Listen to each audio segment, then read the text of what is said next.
शिवसेना आणि महाराष्ट्र हे अतूट नातं आहे.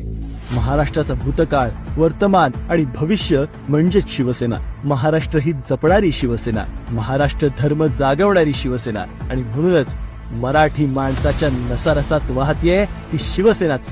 मराठी मुलखाचा अभिमान म्हणजे शिवसेना. शिवछत्रपतींच्या भगव्याचा स्वाभिमान म्हणजे शिवसेना. हिंदुहृदय सम्राट वंदनीय बाळासाहेब ठाकरे यांच्या हिंदुत्वाचा वारसा म्हणजे शिवसेना.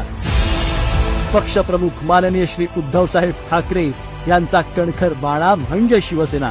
युवासेना प्रमुख आदित्य ठाकरे यांचा महाराष्ट्र हिताचा वसा म्हणजे शिवसेना. मुंबईचा, महाराष्ट्राचा, मराठी माणसाचा स्वाभिमान कायम ठेवायचा असेल तर शिवसेनाच हवी. मुंबईच्या उज्ज्वल वाटचालीसाठी, महाराष्ट्राच्या भविष्यासाठी, महाराष्ट्र रक्षणासाठी, महाराष्ट्र धर्म राखण्यासाठी फक्त शिवसेना उद्धव बाळासाहेब ठाकरेच.